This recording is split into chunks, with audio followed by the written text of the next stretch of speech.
Today I'm going to tell you the story, The Matrix Mission. Nina found out she was lying down on invisible tube. Colors flashed and went in silence. She had no idea where she was, and she knew she was alone. Johan's eyes waited in the candlelight. He had to make an arcade copy for the Archbishop. Then the shadow covered the page. Johan gasped, "Who are you?" "I'm Nina. Moloch sent me," said Nina. The name Moloch made Johan jump. He knocked over a bottle of ink. "You come from the Matrix, and you come from the future.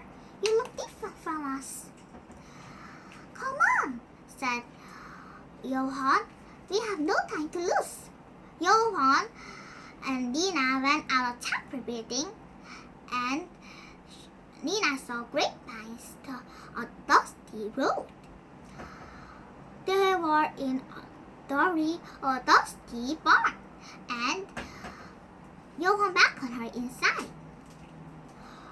Nina saw about her own age girl scrubbing the machine. "Elsa, this is Nina," said Johan. "She had come for the Matrix." "But we haven't got it," said Elsa. "We left it hidden in our father's workshop in the city."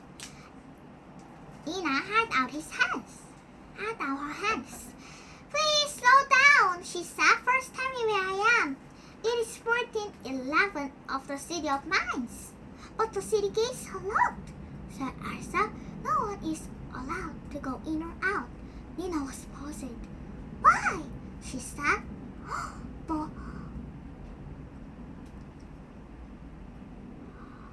because the strangers come from the city. They said the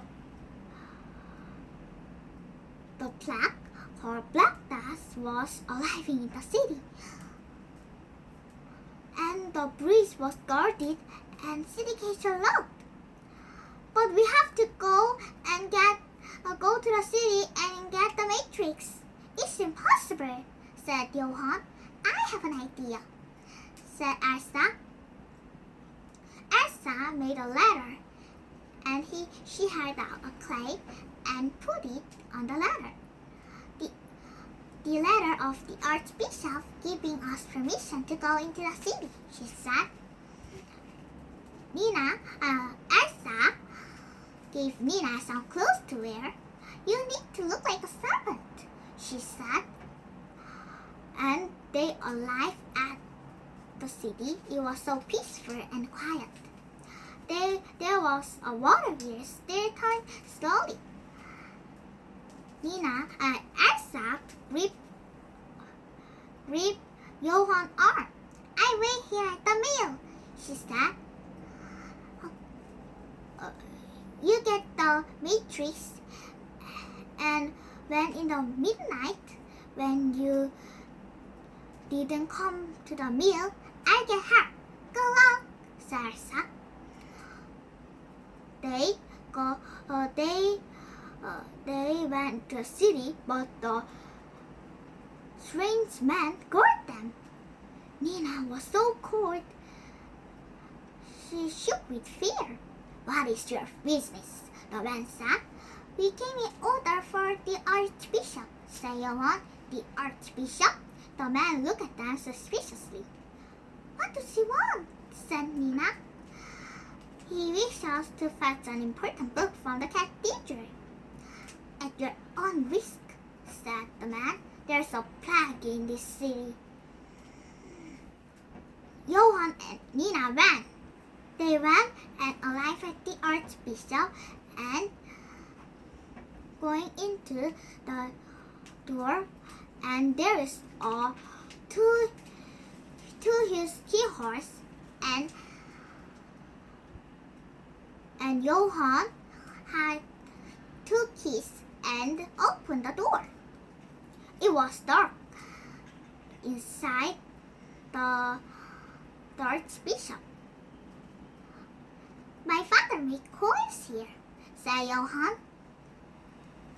And Nina saw a tray of punches.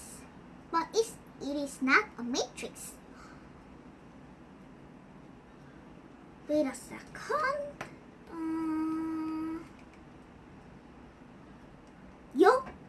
Johann began to see a bottle of charcoal and reached his hand to the charcoal, and Nina asked, "What are you doing?" She said, "You got 50. "Exactly," said Johann. He pulled out the matrix. It was so beautiful, but then the Byron arrived. He was holding Nina's cloak as she fell on the ground.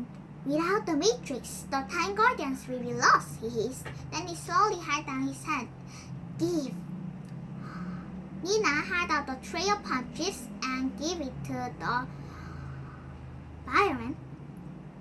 And that time, Johann slipped and fell, and he cried in pain, and he saw an oil lamp, and he threw at Byron's feet. The Byron let out a cry and sprang back, and they ran and ran, and they returned to Elsa.